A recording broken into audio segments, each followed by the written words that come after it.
Welcome to SCOTUScast, Cheerleaders in the Copyright Act edition. Thank you for tuning in. On March 22, 2017, the Supreme Court decided Star Athletica, LLC v. Varsity Brands, Inc. Varsity Brands, Inc. designs and manufactures clothing and accessories for use in various athletic activities, including cheerleading. Design concepts for the clothing incorporate many elements, but do not consider the functionality of the final clothing. Varsity received copyright registration for the two-dimensional artwork of the designs at issue in this case, which were very similar to ones that Star Athletica LLC was advertising. Varsity sued Star and alleged, among other claims, that Star had violated the Copyright Act. Star countered that Varsity had made fraudulent representations to the Copyright Office. Both parties filed motions for summary judgment. Star argued that Varsity did not have valid copyrights because the designs were for useful articles and cannot be separated from the uniforms themselves, all of which tends to make an article ineligible for copyright. Varsity argued that the copyrights were valid and had been infringed. The district court granted summary judgment for Star and held that the designs were integral to the functionality of the uniform. The U.S. Court of Appeals for the Sixth Circuit reversed, however, and held that the uniforms Varsity designed were copyrightable. By a vote of 6-2, the Supreme Court affirmed the judgment of the Sixth Circuit. Justice Thomas delivered the opinion of the court, which held that a feature incorporated into the design of a useful article is eligible for copyright protection under the Copyright Act of 1976, only if the feature, 1, can be perceived as a 2- or 3-dimensional work of art separated from the useful article, and 2, would qualify as a protectable pictorial, graphic, or sculptural work, either on its own or fixed in some other tangible medium of expression, if it were imagined separately from the useful article into which it is incorporated. That test is satisfied here. Justice Thomas's majority opinion was joined by the Chief Justice and Justices Alito, Sotomayor, and Kagan. Justice Ginsburg filed an opinion concurring the judgment. Justice Breyer filed a dissenting opinion, in which Justice Kennedy joined. To discuss the case, we have Zvi Rosen, who is a visiting scholar and professorial lecturer in law at George Washington University School of Law. As always, the Federalist Society takes no position on particular legal or public policy issues. All expressions of opinion are those of the speaker. And now, Mr. Rosen. In a narrow sense, the case is about whether a number of copyright registrations for designs for cheerleader uniforms. To be clear, this is not the uniforms themselves, narrowly speaking, but designs for the uniforms. And the question is whether they're protected by copyright. So among the works of authorship, and the sort of a term of art, covered by copyright are pictorial, graphical, and sculptural works. And under Section 101, that includes two-dimensional and three-dimensional works of fine graphic or applied art. However, the design of a useful article as defined in that section shall be considered a pictorial, graphical, or sculptural work if and only if such design incorporates pictorial, graphical, or sculptural features that can be identified separately from and are capable of existing independently of utilitarian aspects of the article. Now, that's a definition in the statute. In other words, these features, in order to be copyrightable, if they're on a useful article, have to be able to exist independently and perceived separately. So, in other words, a plain white cheerleader uniform is not copyrightable. All it is a useful functional garment or a useful article.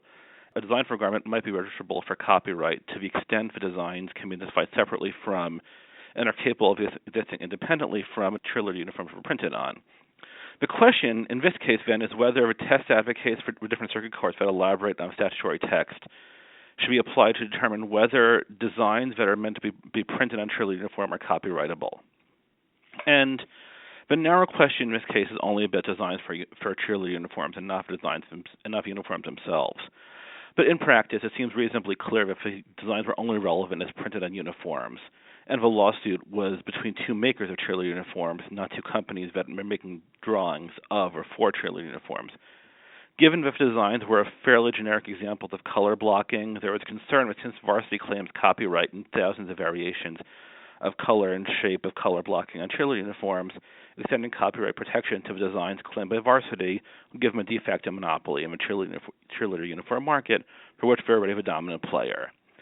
That's sort of background for this decision, but it was not directly at issue, and the court, in an opinion by Justice Thomas, joined by four other justices, swept away various tests advocated by different circuit courts, and they said you just use a simple test that's in the statute.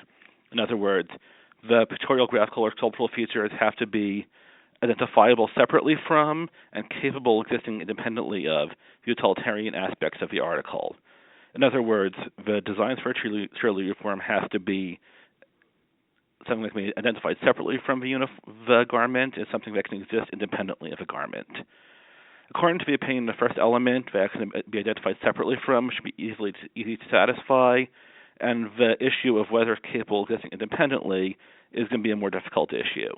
Justice Thomas noted that the statutory language that has to be separately capable of existing separately and separately identifiable is largely taken from a court's holding in Mazer v. Stein, and thus a court largely reaffirmed Mazer v. Stein instead of engaging in substantial interpretation or clarification of a rule from that decision from 1954. The opinion is really thus notable less for what it holds, it's basically a restatement of a statute, and for what it strips away, because most circuits had developed various case law rules for what a useful article is. It went beyond the statute. And the court basically said, no, don't do that, just look at the statute. The court also, faced with information that Congress had considered a separate law for registration of designs in 1976 and declined to take action, but the court basically said congressional inaction doesn't tell you anything about the statute. So Justice Ginsburg concurred, and she argued that the registrations at issue were designs reproduced on useful articles, not designs for useful articles. So she said the entire test for whether a useful article is registrable is not relevant here. These are just drawings and they're copyrightable, no question. However, no justice was willing to join that argument. Justice Breyer dissented, joined by Justice Kennedy, and he basically said he agreed with Justice Thomas's analysis. He just disagreed with his conclusion. He said he would have held that, following the statutory test, designs for uniforms cannot be perceived as works of art separate from useful articles. In essence, Justice Breyer would hold that Varsity brands hold the copyright in the two-dimensional drawings of uniforms, just sort of artistic depictions of a uniform on a cheerleader. However, they don't hold any protection in the three-dimensional garments that are the manifestation of that design, because the patterns cannot be perceived as having a separate existence from the garment itself. He also commented they might have sought design patent protection that might have been more appropriate. However, thus the court, in a 6-2 decision with Justice Ginsburg concurring, held that cheerleader uniforms are protected by copyright, and the rule going forward is to essentially keep following the test in Section 101 of the copyright law, that in order for a useful article, the question is whether the pictorial, graphic, and sculptural features can be identified, can exist separately from a useful article and be identified separately. Thank you for listening to this episode of SCOTUScast. For more episodes of SCOTUScast, as well as audio and video of past Federalist Society events, please visit our website at www.fedsoc.org/multimedia.